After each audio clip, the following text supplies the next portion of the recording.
Welcome to this examination of one of the most unsettling incidents ever documented in the history of Arkansas's Ozark Mountains. Before we proceed, I invite you to share in the comments section your current location and the precise moment you're hearing this narration. We're curious to discover which places and at what hours these documented accounts reach their audience. The Holloway Hotel rose 3 stories above the edge of Blackwater Creek in Newton County, Arkansas, in the year 1900. Against the heavily forested hills, this Victorian structure presented an imposing silhouette, featuring detailed woodwork beneath the eaves, tall windows, and an expansive wraparound porch where guests could admire both the waterway and the distant mountain ranges. Thomas Holloway, a former railroad employee from Pennsylvania, had constructed the establishment in 1882, and it had since earned recognition as a reputable accommodation for travelers navigating the increasingly prosperous mining district. Following zinc discoveries in the surrounding highlands and the expansion of timber enterprises throughout the Ozarks, Newton County experienced a steady arrival of businessmen, land speculators, and laborers pursuing opportunities in what had previously been a remote and inaccessible territory. The hotel occupied a strategic position approximately 3 miles outside the county seat of Jasper along what contemporaries called the Harrison Pike. This placement provided both accessibility for travelers and the seclusion that wealthier guests tended to prefer. The encircling forest of oak, hickory, and pine formed a natural buffer between the establishment and the watchful eyes of town residents, while Blackwater Creek's gentle flow supplied both a pleasing acoustic atmosphere and dependable water access. During spring and summer months, wildflowers lined the approach to the hotel. Autumn transformed the foliage into brilliant displays of color. Winter brought stark branches against overcast skies, lending the scene a solemn dignity appropriate for an establishment serving clientele with serious regional business interests. Courthouse records in Jasper indicate the Holloway family acquired the land from the Harrington estate following a considerable value decrease after 3 unexplained fatalities occurred on the premises between 1876 and 1879. Landowner William Harrington's death was initially attributed to cardiac failure, though the medical examiner's documentation mentions unusual distortion of the deceased's facial features, indicating his final moments involved extreme terror. Harrington's eldest son James experienced the second death, officially ruled accidental after he supposedly fell into an old well located on the property. Groundskeeper Elijah Peterson's death, the third, remains categorized as misadventure with minimal documentation beyond a notation indicating his body was discovered at the hill base behind the main residence, partially submerged in Blackwater Creek. According to a deed of sale dated March 12, 1881, Thomas Holloway obtained the 6-acre parcel for approximately 1/3 of its prior assessed valuation. The document contains an unusual addendum noting that seller Elizabeth Harrington, widow of the previous owner, stipulated that certain underground features of the property remain untouched according to family tradition. A single line strikes through this stipulation, initialed by both parties, suggesting Holloway had successfully negotiated its removal. Elizabeth Harrington relocated to St. Louis immediately after completing the sale and, according to later inquiries, refused all communication regarding the property until her death in 1897. Construction commenced in April 1881, with local newspapers enthusiastically documenting progress. The Newton County Register, in an article dated June 3, 1881, observed that Mr. Holloway's hotel promises to become the most modern establishment within 50 miles, featuring indoor plumbing, gas lighting, and every conceivable convenience for the discerning traveler. The article further noted Holloway had employed 20 local men for construction, supplemented by specialized craftsmen brought from Springfield and St. Louis to handle the more technical building aspects. What remained unreported was that the hotel was constructed atop an older structure, preserving only the stone foundation and what Thomas Holloway described in his building permit application as a serviceable well chamber. According to tax assessments from 1883, the hotel contained 36 rooms, a dining hall, and unusually extensive basement facilities requiring nearly twice the construction materials of comparable establishments. Samuel Davies, a member of the original construction crew, provided an account to the County Historical Society in 1951, shortly before his death at age 90-something. Davies recalled, "Mr. Holloway was particular about the basement work. Most of us local boys were kept to the upper floors and outer walls. He brought in 4 men from outside. Wouldn't say where from, but they spoke with northern accents to handle what he called the specialized underground work. We were told the basement needed extra reinforcement due to the creek's proximity and risk of flooding, but those men worked at night mostly, and Holloway kept the basement locked during the day. One morning, I arrived early and saw them unloading metal pipes, not the usual kind for water or gas, but something heavier with unusual fittings. When they saw me watching, one of them covered the pipes with canvas. Holloway appeared and sent me to work on the third floor for the rest of the week.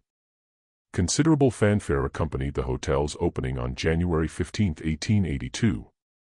Photographs preserved in the County Historical Society depict Thomas Holloway, a stocky man with a carefully groomed mustache and receding dark hair, standing proudly alongside his wife Margaret on the front steps. Contemporary accounts describe Margaret Holloway as a quiet, pale woman originally from Baltimore, whose family maintained connections to shipping interests along the eastern seaboard. The couple had no children, a circumstance that occasionally prompted speculation among the more gossipy elements of local society.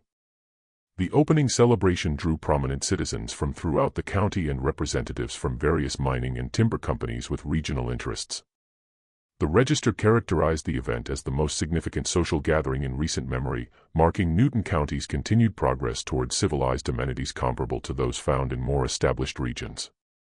During its first 18 years of operation, the Holloway Hotel maintained a reputation for comfort, cleanliness, and respectability.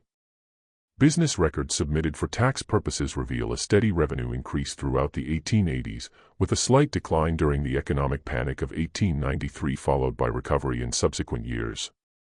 Thomas Holloway became a respected figure in local business circles, serving on the town council from 1885 to 1889 and regularly contributing to community projects, including a new schoolhouse in 1887 and repairs to the county courthouse in 1890.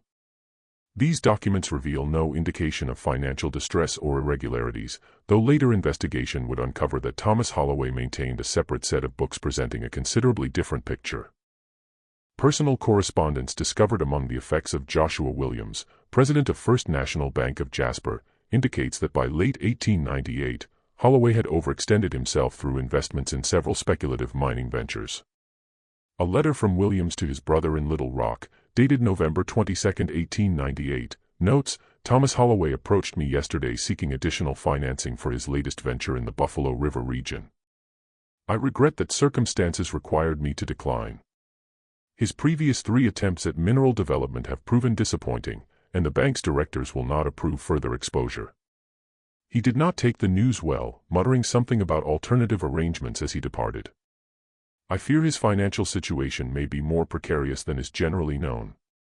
A separate ledger discovered during the 1964 investigation reveals that by January 1899, the hotel was operating at a significant loss with mortgage payments 3 months in arrears and suppliers threatening to terminate credit. Entries in this ledger, written in Holloway's distinctive handwriting, document increasingly desperate attempts to secure additional funding, including approaches to investors as far away as St. Louis and Kansas City. A notation from February 1899 reads simply, "All conventional avenues exhausted. Must consider M's suggestion regarding Baltimore connections, though the humiliation would be considerable." The Newton County Register published the first documented irregularities on April 17, 1900, when a brief notice mentioned the disappearance of Mary Carver, a 29-year-old seamstress from Springfield who had been staying at the hotel while completing work for several prominent local families. The notice occupied barely 3 lines, tucked between advertisements for patent medicines and a farm auction. Miss Mary Carver, recently of Springfield and temporarily residing at the Holloway Hotel, has departed the area without notice, leaving several commissions unfinished. Parties with outstanding arrangements are advised to contact Madame Ellsworth's dressmaking in Jasper for completion of work. Authorities did not treat her absence as suspicious. Women frequently moved on without announcement during that era, and the period's economic uncertainties made sudden departures commonplace. The notice failed to mention that Mary Carver had left behind a partially completed dress for the daughter of County Commissioner Harold Williams, along with her sewing kit, patterns, and personal effects. A chambermaid discovered these items in room number 31 on the eastern wing of the second floor 2 days after Mary Carver was last seen at dinner in the hotel restaurant. The chambermaid, later identified as Mary Ellis, reported the discovery to Thomas Holloway, who assured her he would contact authorities. No official report was filed until Commissioner Williams personally inquired about his daughter's dress status 10 days later. The commissioner's personal journal, made available to investigators in 1964 by his grandson, contains this entry from April 27, 1900, called upon Thomas Holloway today regarding the Carver woman's disappearance. Elizabeth's dress remains unfinished, and Mrs. Williams is most displeased. Holloway claims the woman departed without notice, leaving her possessions behind, which he had already disposed of as abandoned. When I suggested this behavior seemed inconsistent with a professional seamstress's reputation, he became agitated, insisting she had mentioned plans to seek opportunities in Kansas City. I find this explanation unsatisfactory, but see little to be gained from further inquiry into a dressmaking matter. Have arranged for Madame Ellsworth to complete Elizabeth's dress, though at considerable additional expense. Williams made no further mention of the incident, apparently considering it a minor inconvenience rather than cause for alarm. This attitude reflected the general social climate of the period, particularly regarding single women without family connections in the area. Such individuals' disappearances rarely prompted serious investigation, especially when someone of Holloway's community standing offered a plausible explanation.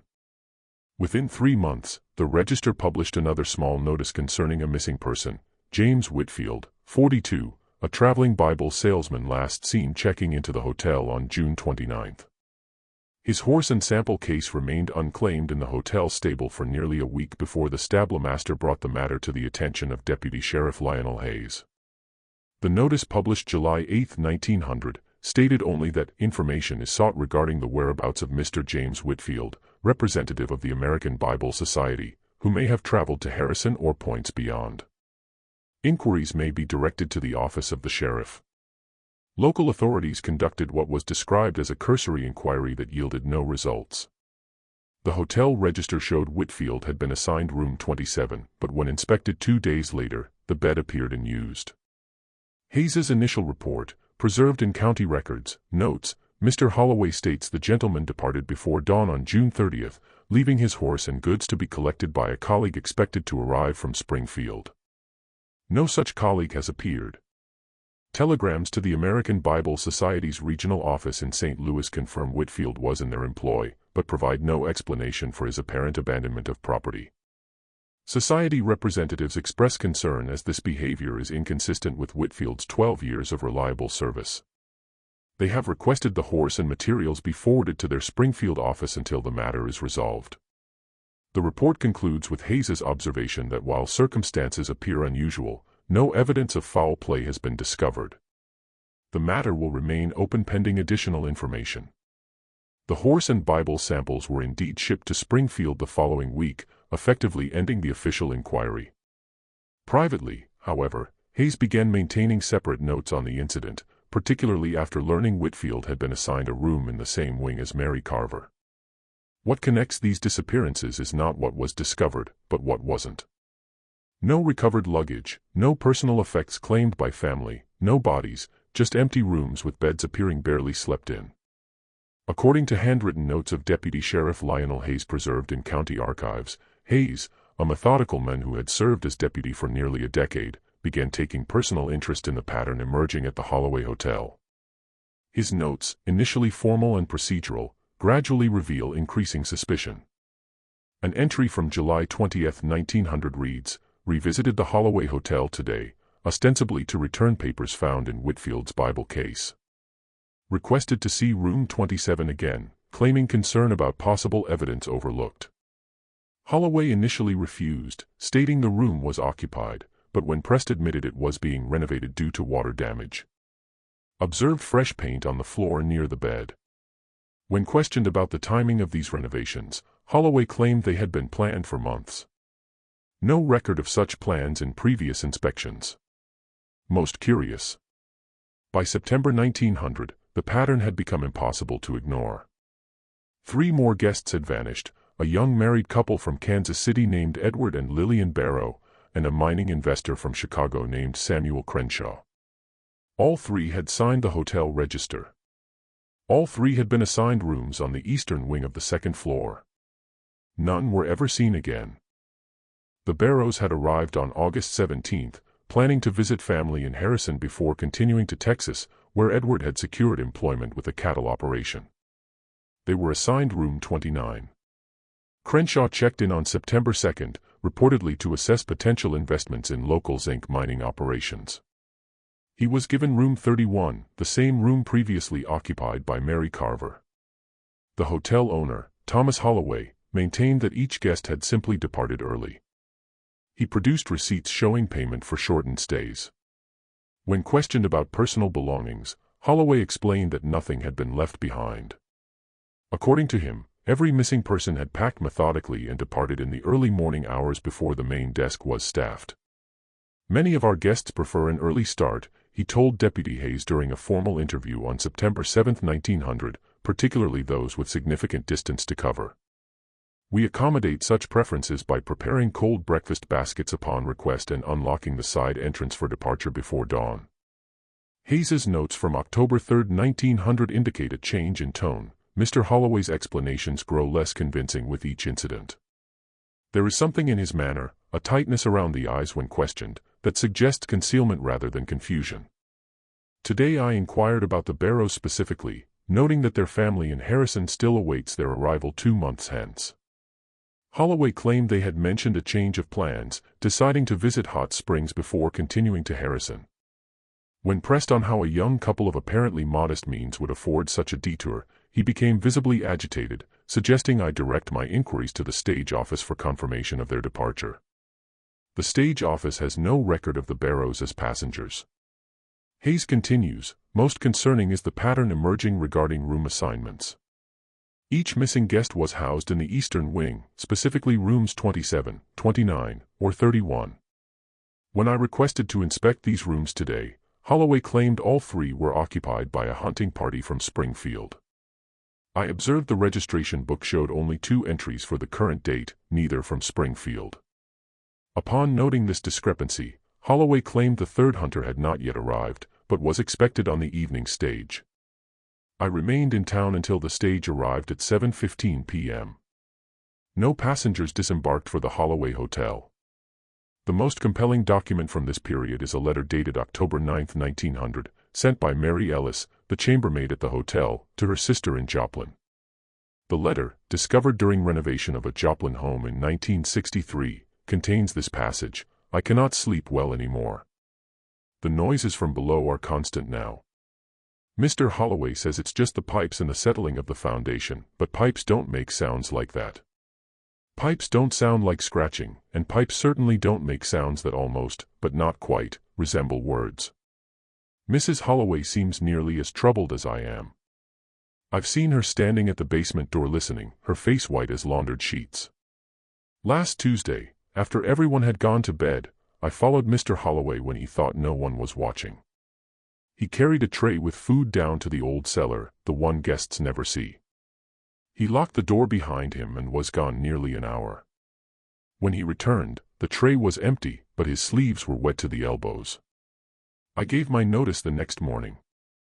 I leave for Joplin on Saturday's stage. I cannot remain in this place another week. The letter continues with details Ellis apparently hesitated to include in her official statement to Hayes. There's something else, something I didn't tell the deputy when he questioned me about the missing guests. The night before Miss Carver disappeared, I was turning down the beds on the 2nd floor when I heard Mr. Holloway in his office. The door was ajar, and I could see him at his desk moving something that looked like small levers or switches built into the underside of the desktop. He was muttering to himself something about preparation and mechanism engagement.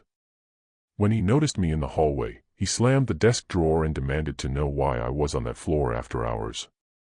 I explained my duties, and he seemed to calm himself, but insisted I complete my work and retire immediately. The next morning, Miss Carver was gone, and room 31 had that strange smell, like wet metal and something sour I couldn't place. I've detected the same odor after each disappearance, always in those 3 rooms on the eastern wing. Mary Ellis departed as planned on October 13, 1900. Her replacement, a local woman named Sarah Jenkins, lasted only 17 days before similarly departing without collecting her final week's wages. No written account of her experiences has been discovered, but her grandson, interviewed in 1967 as part of the Historical Society's documentation project, recalled that Grandma would never speak of her time at the hotel, except to say that some places aren't meant for decent folk to linger. She wouldn't even walk on that side of the street for the rest of her days in Jasper. Once when I was about 12, I asked her directly what had frightened her so badly. She looked at me for a long time, then said some things hunger in ways that can't be satisfied. Some appetites only grow with feeding. She would say no more on the subject, and grew upset if pressed. The hotel continued operating through the fall of 1900, though local newspapers noted a marked decrease in occupancy. Residents of the small town began avoiding the establishment. A report filed by Hayes on November 12 notes that locals no longer take their Sunday meals at the hotel dining room despite it being the only proper restaurant within 15 miles. When questioned, most offer vague excuses about preferring home cooking, but several have privately expressed concerns about the string of disappearances. Rumors circulate about strange noises from the basement and an unusual odor that sometimes pervades the eastern wing. I have detected this odor myself during 2 visits. A sour organic smell unlike typical plumbing or kitchen odors. Holloway dismisses these concerns as country superstition and attributes any unusual smells to issues with the septic system which he claims to have scheduled for repair. Hayes's personal journal, kept separate from his official reports, reveals growing frustration with the lack of official action. Judge Prescott denied my request for a search warrant today, claiming insufficient evidence of criminal activity. The judge and Holloway are known to socialize regularly at the Masonic Lodge, which may explain his reluctance. I have written to the federal marshal's office in Fort Smith seeking guidance as I believe something unnatural occurs at the Holloway Hotel. 5 individuals, possibly more that have gone unreported, have vanished without trace over 6 months, all from the same establishment. This cannot be coincidence, yet I find myself unable to proceed through official channels. What transformed the situation from troubling to horrific was winter's arrival. On December 7, 1900, a severe ice storm struck the Ozarks, knocking down power lines and isolating smaller communities for days.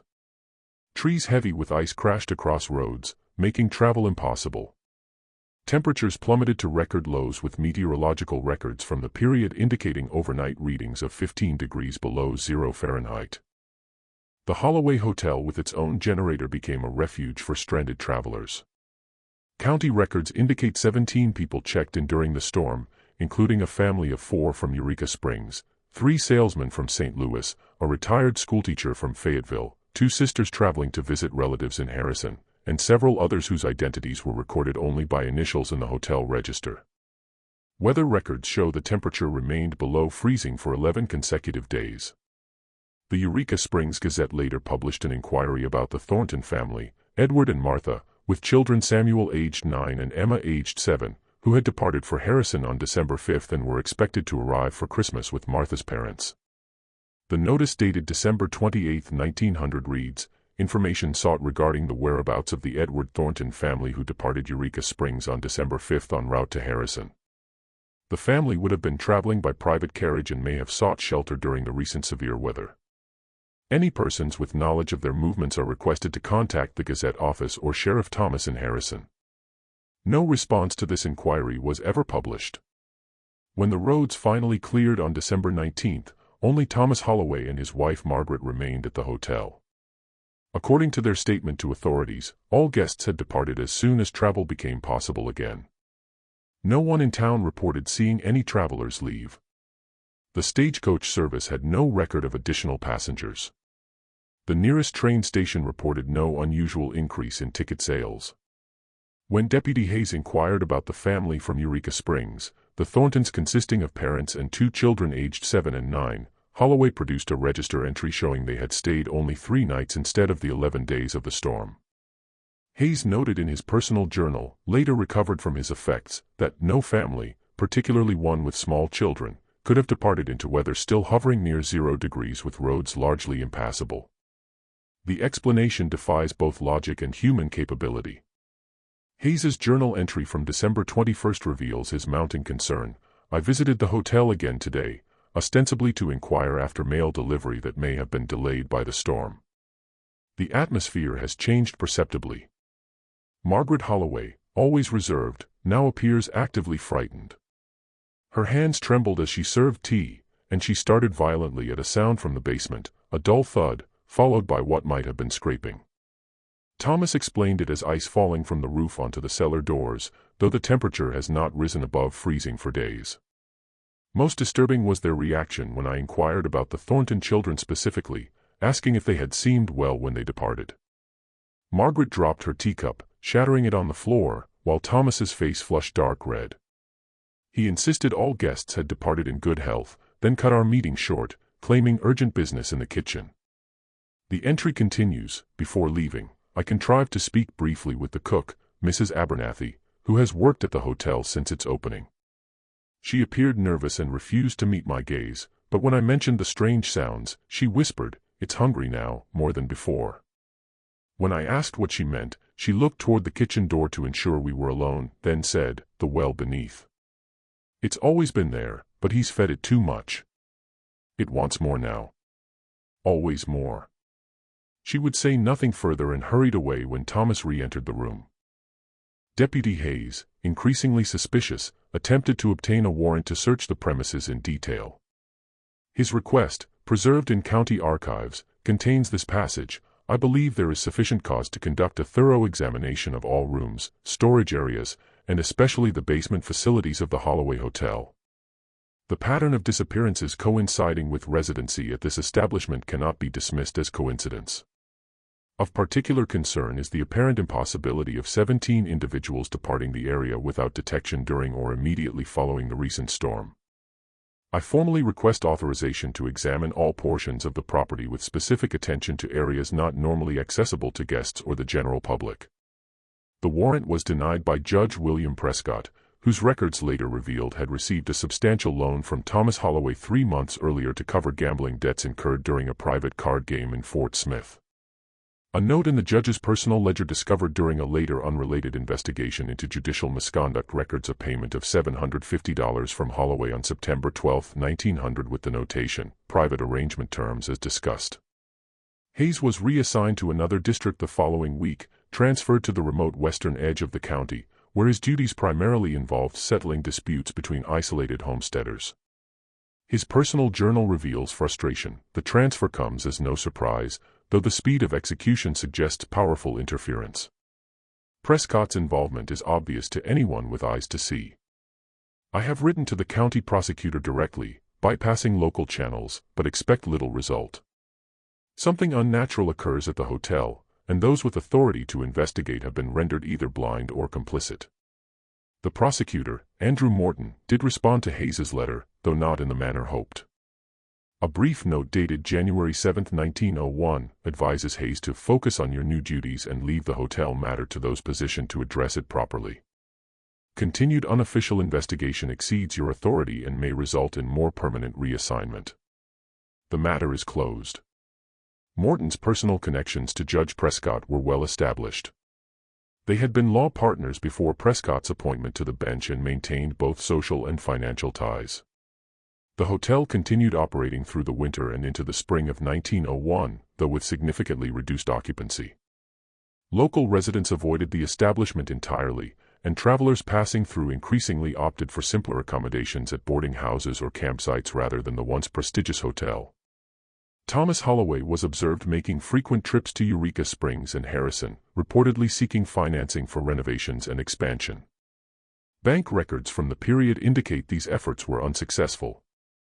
A notation in the ledger of Harrison National Bank dated March 27, 1901 reads simply, "Loan application from T. Holloway, Jasper denied." Previous inquiries from Newton County authorities raised concerns about business viability. During this period, Margaret Holloway's health appeared to deteriorate significantly. Dr. Samuel Wilson, the county physician, recorded 3 visits to the hotel between January and March 1901 to treat Mrs. Holloway for what he described as nervous exhaustion and auditory disturbances. His medical notes, later provided to investigators, mention her complaints of persistent noises from below the floorboards and voices calling her name from the walls. Dr. Wilson prescribed laudanum and suggested she consider residing with relatives until her health improved, a recommendation Thomas Holloway reportedly dismissed as unnecessary and impractical. A particularly revealing document from this period is a letter Margaret wrote to her sister in Baltimore dated February 17, 1901, but apparently never sent.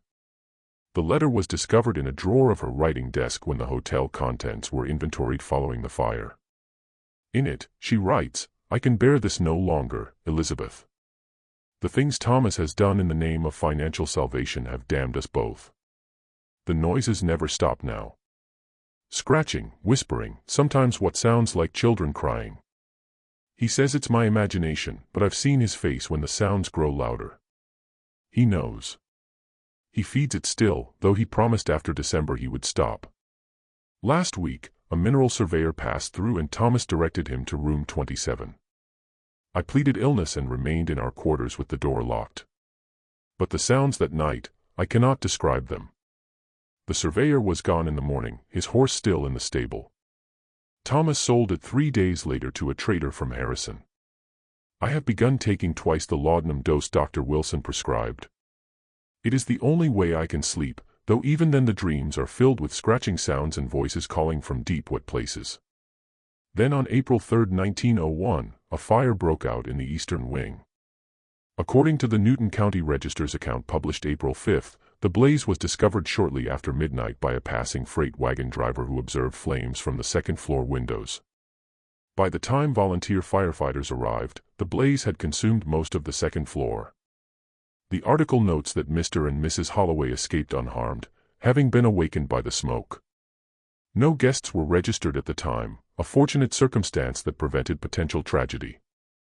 The cause of the fire was officially recorded as likely electrical fault, though the hotel's isolated location on the power grid made detailed investigation difficult. What the newspaper account failed to mention, but later investigation uncovered, was that the fire originated specifically in rooms 27, 29, and 31, the same rooms associated with all previous disappearances. The volunteer fire chief's report filed with the county but not published notes this curious concentration. Damage indicates fire began simultaneously in 3 separate locations on the second-floor eastern wing.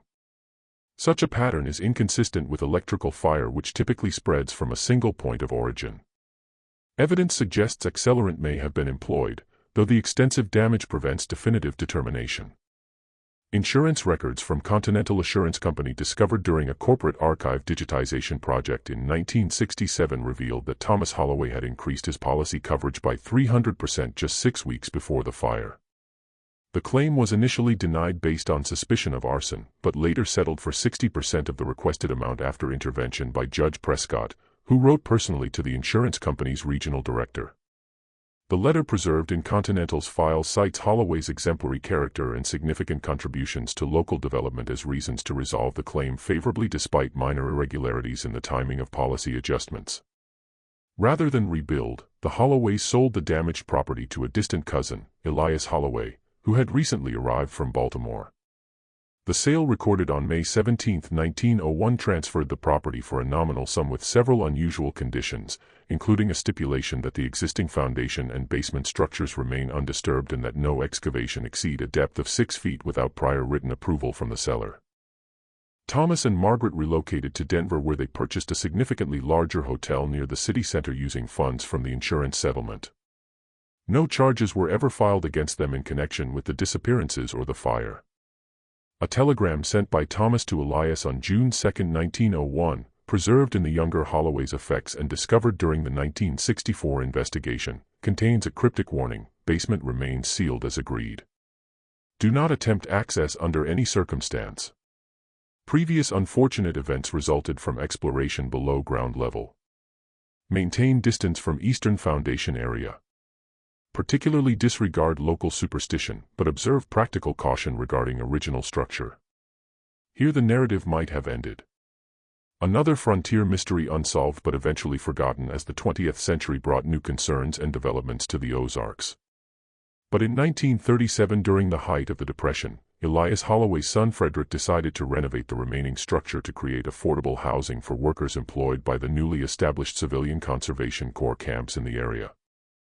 The original hotel had been partially rebuilt following the 1901 fire, but only the western wing and central portion had been restored. The eastern wing, where all the disappearances had occurred, remained a charred shell, deemed too costly to rebuild during the economic constraints of the early 1900s. Frederick Holloway, having grown up with his father's strict instructions never to disturb the foundation or basement areas, had largely honored this restriction during his ownership of the property. However, the expansion of CCC operations in the region created unprecedented demand for worker housing, and the financial opportunities outweighed family traditions. In May 1937, he hired a construction crew from Springfield to clear the debris from the eastern wing and prepare the area for new construction. Workers clearing debris from the collapsed eastern wing made a discovery that was briefly reported in the Newton County Gazette on June 17, 1937. Renovation efforts at the old Holloway property revealed an unusual architectural feature. A secondary well shaft approximately 4 feet in diameter was discovered adjacent to the original water well in the foundation. Due to safety concerns, county officials have ordered the area reinforced and permanently sealed. The article contains additional details not widely circulated at the time. Workers reported unusual conditions surrounding the shaft, including an offensive odor described as similar to a slaughterhouse in summer, and metal surfaces showing extreme corrosion unlike typical water damage. Most curious was the discovery of what appeared to be mechanical components embedded in the shaft walls, including metal tracks and a partially deteriorated pulley system. The secondary shaft appears to have been sealed with concrete at some point, though the seal had partially cracked, revealing a deep opening that workers estimated extended at least 60 feet below ground level. Construction foreman Henry Russell speculated these might have been part of an early elevator mechanism, though their purpose in a well shaft remains unclear. The article might have gone unnoticed if not for a letter to the editor published 3 days later from Oliver Hayes, son of the former deputy. His letter, remarkably restrained given the circumstances, simply noted that his father had suspected something hidden in the Holloway Hotel's foundations for years and suggested that a more thorough investigation might be warranted before the well was sealed. My father maintained until his death in 1934 that the disappearances associated with the hotel in 1900 were never adequately explained, Hayes wrote. He believed that evidence might be found in areas of the foundation not normally accessible. While I have no personal knowledge of these matters, I feel it would be a disservice to those who vanished to seal away what might be the only remaining evidence without proper examination. Hayes's letter prompted a brief response from the current sheriff, William Garrett, who visited the site on June 22, 1937. His report, filed with county records but not published, dismisses concerns, examined excavation site at Holloway property. Secondary shaft appears to be nothing more than an abandoned well likely predating hotel construction. Mechanical components mentioned in newspaper account are consistent with typical well-drawing machinery from the period. No evidence of anything suspicious or connected to alleged disappearances nearly 4 decades ago. Recommend proceeding with sealing as planned for safety considerations. No investigation occurred. County officials facing economic pressures and limited resources during the Depression prioritized safety concerns over historical mysteries. The secondary well was filled with concrete and the renovation continued. Frederick Holloway opened a boarding house on the site in September 1937. It operated without incident until 1943 when wartime rationing made continued operation unprofitable. The building was converted to storage space for the remainder of the war, housing excess equipment for nearby military training operations. What remained unrecorded in official documents, but later emerged through interviews conducted in the 1960s, were the experiences of the workers who sealed the secondary well. Robert Johnson, who operated the concrete mixer during the operation, told investigators that hole wasn't right. When we first opened the seal, there was a rush of air from below, not flowing out like you'd expect from a pressurized space, but more like something pulling in, like the shaft was inhaling. It made this sound, not wind exactly, more like I don't know how to describe it except to say it sounded hungry. We poured nearly twice the calculated amount of concrete before it seemed full. Engineer couldn't explain it, said there must be side chambers we couldn't see. But the strange thing was as we were finishing, I could have sworn I heard something moving down there beneath all that wet concrete, something big shifting around. The foreman said it was just the material settling. But I've worked construction my whole life, and concrete doesn't settle like that. It doesn't make sounds like that.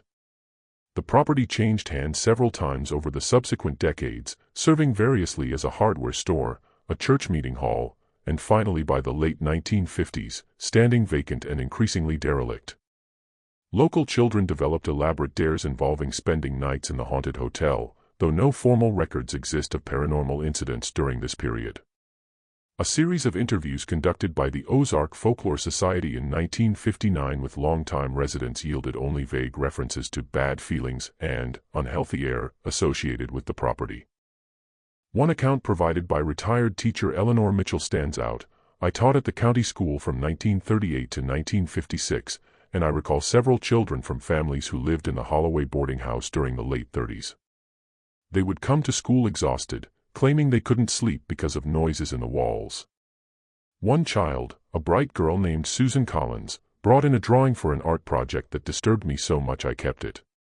It showed the building with what looked like faces emerging from the foundation stones. When I asked about it, she said, 'That's where the hungry people live. They scrape at night looking for food.' Her family moved to Springfield the following month. In 1962, the property was purchased by the Ozark Historical Society with the intention of restoration as part of a broader initiative to preserve significant structures from the region's past. The society, operating on a grant from the State Historical Commission, hired architectural historian Raymond Chandler to assess the building's condition and historical significance. During initial assessment work, Chandler noticed inconsistencies in the foundation blueprints. The original construction plans filed with the county in 1882 showed a single well in the northwest corner of the foundation. However, the actual structure contained evidence of 3 separate shafts: the original well, the secondary well discovered in 1937, and a third previously undocumented shaft beneath what had once been the hotel kitchen. Chandler's field notes preserved in the Society's archives express bewilderment. The tertiary shaft differs significantly from standard well construction of the period. The opening is narrower, barely wide enough for a man to enter, and the shaft descends at an angle rather than vertically. Most peculiarly, the interior appears to be lined with metal rather than stone. The metal shows significant corrosion and an unusual pattern of pitting that suggests exposure to highly acidic conditions. This is not consistent with any water well technology in use in the 1880s, nor with any other subterranean structure I have encountered in 23 years of architectural documentation throughout the Ozark region. His notes continue. The arrangement of the 3 shafts creates a triangular pattern with roughly equal spacing between them. This geometric precision suggests intentional design rather than incremental addition as water needs increased. Most curious is the discovery of narrow channels cut into the foundation stones radiating from each shaft location towards specific points in the original structure's layout. These channels, approximately 3 inches in width and depth, appear designed to accommodate pipes or similar conduits, though no such installations remain intact for examination. The pattern of channels leading from the eastern shaft aligns precisely with the locations of rooms 27, 29, and 31 on the second floor, the same rooms mentioned in historical accounts of disappearances at the hotel. Chandler also noted discrepancies in the dimensions of certain rooms compared to the original blueprints. His measurements indicated that several